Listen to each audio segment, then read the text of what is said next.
नमस्कार, मिरर अंडमान से मैं हूँ रज़िया बेगम। आज हम मिरर अंडमान में बम्बू फ्लैट एरिया में जो कोविड के 22 पॉजिटिव केसेस एक ही परिवार में पाए गए हैं, इसके बारे में चर्चा करते हैं। आखिरकार जानने की कोशिश करते हैं कि ये 22 केसेस बम्बू फ्लैट एरिया तक कैसे पहुंचे, ये वायरस वहां तक कैसे पहुंचे, क्योंकि इन लोगों का जो पहले 11 पॉजिटिव केसेस थे जो ठीक हो चले हैं, जिसे इंस्टीट्यूशनल क्वारंटाइन में फिलहाल रखा गया है, इनके साथ इन परिवार वालों का कोई कांटेक्ट नहीं हुआ है। तो हम जानने की कोशिश करते हैं कि किन की लापरवाही की वजह से वहां तक ये वायरस पहुंचा है। क्या हम उन परिवार को दोष दे सकते हैं? क्या हम पुलिस को दोष दे सकते हैं? क्या हम अंडमान प्रशासन को दोष दे सकते हैं? तो इसी विषय में आज हम चर्चा करते हैं मिरर अंडमान में। लेकिन इस चर्चा को आगे बढ़ाने से पहले मैं डिस्क्लेमर देना चाहती हूं कि हमारा कोई भी इंटेंशन किसी एक व्यक्ति या किसी एक डिपार्टमेंट को ब्लेम करना नहीं है। हमने जितने भी तहकीकात की हैं, जितनी भी जानकारियां हमें मिली है, इन सबको इकट्ठा करके हमने मिरर अंडमान के लिए ये एपिसोड तैयार किया है। तो चलिए जानते हैं कि आखिरकार किस तरह से और किन लोगों की लापरवाही की वजह से कोरोना के केसेस बम्बू फ्लैट तक पहुंचे हैं। तो चलिए अब बात करते हैं उन पहले 11 पॉजिटिव केसेस की जिनके नेगेटिव होने पर अंडमान प्रशासन ने राहत की सांस ली। तो वहीं पहला कोविड-19 का केस बम्बू फ्लैट एरिया से मिलना परेशानी का भी सबब बना हुआ है।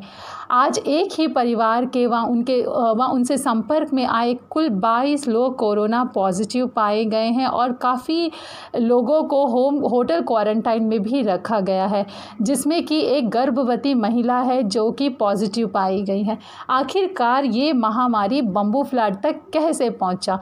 क्योंकि ये परिवार के लोग उन 11 पॉजिटिव केसेस के संपर्क में नहीं आए थे, तो अब हम इसका इल्ज़ाम किसे दें? चलिए हम एक एक कर इसी बारे में आज विस्तार से चर्चा करते हैं। जब पूरे देश की तरह अंडमान द्वीपों में भी लॉकडाउन घोषित कर दिए गए थे और सिर्फ ज़रूरी काम के लिए लोग निकल रहे थे, वो थे मेडिकल स्टाफ व पुलिस के जवान जो दिन रात अपना सहयोग दे रहे हैं इस महामारी के दौरान। तो जब बम्बू फ्लैट से आने व जाने के लिए सवेरे और फिर शाम को बोट की व्यवस्था भी दी गई थी।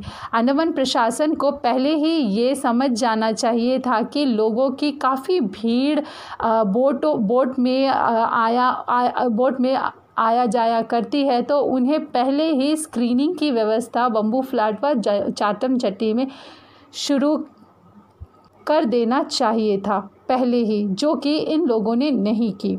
अगर कुछ और पीछे अगर हम जाए तो आप सभी को याद होगा 30 मार्च की वो शाम जब बोट काफ़ी भीड़ के साथ आ रही थी, तो कुछ मेडिकल के लोगों ने आपस में ही बातचीत की इस बारे में और एक मेडिकल स्टाफ ने उस भीड़ वाले बोट का वीडियो निकाला, बस यही सोचकर कि वो इसे अपने हायर अप्स को दिखाएंगी और उनसे रिक्वेस्ट करेंगे कि 1 या 2 एक्स्ट्रा बोट दिया जाए, जिससे कि भीड़ को मैनेज किया जाए और सोशल डिस्टेंसिंग का बखूबी पालन हो, जिसके बारे में हमारे देश के प्रधानमंत्री नरेंद्र मोदी बार बार कहते भी नज़र आते हैं।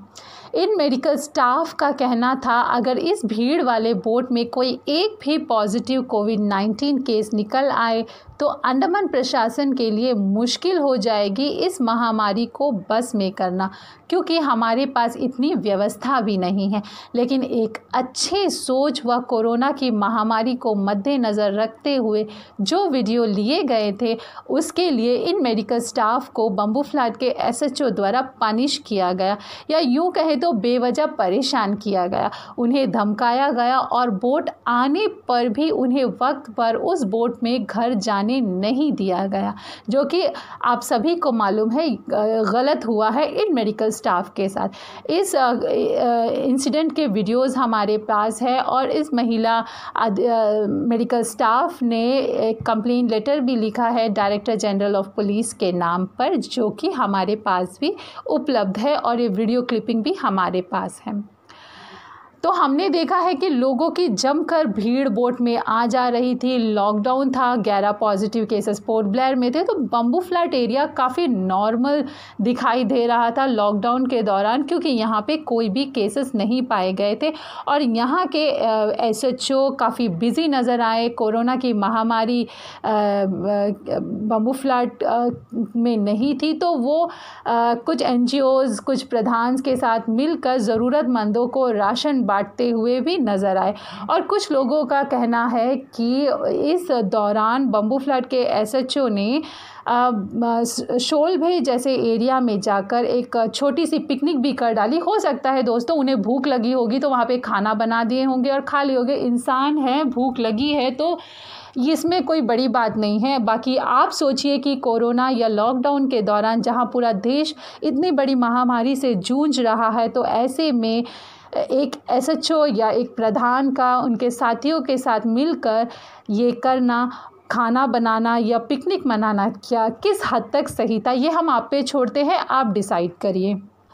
हम तो बस ये कहना चाहते हैं, अगर वक्त रहते अंडमान प्रशासन ने चातम व बम्बू फ्लैट में रेगुलर स्क्रीनिंग की व्यवस्था वक्त रहते शुरू की होती तो इस महामारी को इतने हद तक ये महामारी इतने हद तक नहीं फैलता और वक्त रहते इसे रोका जा सकता था। तो आप ही विचार करिए कि आखिरकार ये किसकी गलती थी जो ये कोविड-19 की महामारी यहाँ तक पहुँच पाई है। बहरहाल अब हम तो बस यही उम्मीद करते हैं कि हमारा द्वीप इस महामारी से निजात पाले और ये सारे पॉजिटिव कोरोना के केसेस नेगेटिव हो जाए जल्द से जल्द। जैसे कि बम्बू फ्लैट एरिया को अब रेड जोन घोषित किया है, यहाँ के लोग, काफ़ी लोगों को होम क्वारंटाइन भी किया गया है और काफ़ी लोग परेशान हैं। इन पर वक्त पे सामान नहीं पहुँचा, वक्त पर इनके पास कोई सब्जियाँ या बाकी सामान नहीं पहुँच पा रहा है और लोगों को घर से बाहर जाने की भी परमिशन नहीं है। काफ़ी लोग हैं जो मिरर अंडमान में कॉल कर रहे हैं और कह रहे हैं कि जो जीप है, जो ऑटोज़ है वहाँ जो आजकल सर्विसेज में नहीं है, अगर किसानों से सब्जियां लेकर उन्हें दिया जाए और अगर उन्हें परमिशन दिया जाए ताकि वो हर गली में जाए और ज़रूरतमंद लोग वहाँ से अपने ज़रूरत के राशन खरीद पाए, सब्जियां खरीद पाए, इससे किसानों के लिए भी फ़ायदा होगा और ज़रूरतमंदों तक उनके ज़रूरत के सामान भी पहुंच पाएंगे। तो हम भी अंडमान एडमिनिस्ट्रेशन से ये बार बार दरख्वास्त करते हैं कि आप कुछ तो उपाय निकालिए जिससे कि काफ़ी लोग जो होम क्वारंटाइन में है या ऐसे भी लोग हैं जो बाहर नहीं निकल पा रहे हैं और उन तक ज़रूरी सामान भी नहीं पहुंच पा रहा है लॉकडाउन के कारण। तो आप जल्द से जल्द कुछ व्यवस्था कीजिए ताकि जो लोग सफ़र कर रहे हैं वो जल्द से जल्द इस परेशानी से निजात पा लें। शुक्रिया दोस्तों।